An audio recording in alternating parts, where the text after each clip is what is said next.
Hey, here we are again. Um, Whatever time you see this or wherever you are, I hope everything's going great for you. And I was thinking today as I was coming out, I've got to go get the dogs some food, and I've got to go get my son some food. And just life in general, it gets really busy. And it's always there's always something to do every day. You have to be somewhere, you have to show up somewhere, you have to go somewhere, you have to pay this bill, you have to do that, you have to do this, that, and the other.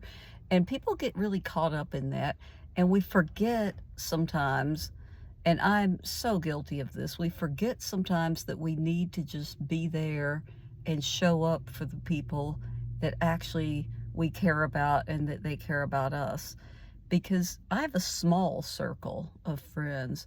I don't have, I'm not an extrovert. I don't have tons of acquaintances. I have a very small circle, and I keep it small for a reason, because those are the people I trust. And I know that they'll be there and I'll be there for them.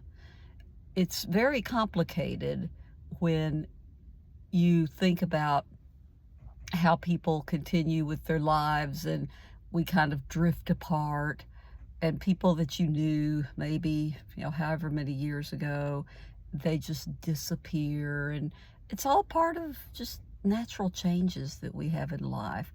But I find myself sometimes almost ruminating. I'm like, how did that happen? How did, I lose touch with whoever? This friend that I knew for so long, or that friend, or something. And sometimes I know it's as simple as they don't belong in our lives anymore for some reason, whether it's changes that we've made, changes they've made, maybe both. Maybe there's distance between us, like physically now.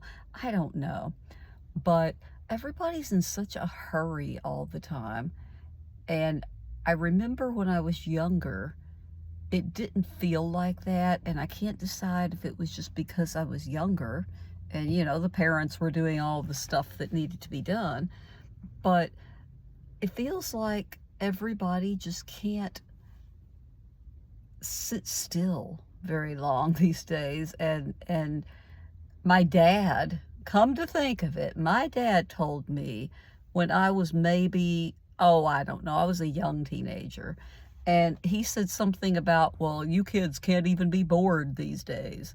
I was like, why should I want to be bored? Well, it's 20,000 times worse today, because all of us are kind of like that. I mean, look at what I'm doing. I'm on this phone. I'm trying to reach out and, talk to people, but to some extent, we're all in our own little worlds.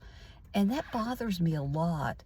I notice especially the younger ones, but even us, we have moments, we have times where we just, if we pay close attention, we're in our own worlds. And we've got to step out of that world sometime. Make sure that those people you care about and that you love and that they love you, make sure that you don't let them go by the wayside. When it's time for someone to not be in your life, you'll know it, right? You'll know it for whatever reasons.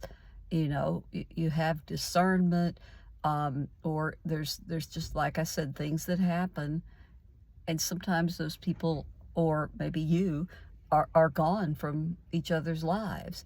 And sometimes that's good. Sometimes it's best for both of you or all of you. But I just want you to think about, and while you're looking around today, wherever you are, look at how many people are on their phones. And for example, I teach, and I have had students that will sit there on their phones during the entire time that I'm actually talking. And I teach history. That is not an easy topic for a lot of people. So I'm thinking, uh-oh, that's not going to be a pretty thing. They're not taking notes, they're not paying attention. And then you realize that it's just so ingrained, it's such a habit that some of them can't break. So pay attention to that today, because I certainly have in my mind formulated this, you know, idea that there's got to be a way we can find to connect in a way where we don't all live in the matrix or something. I don't know. It feels like we almost do, and it's scary.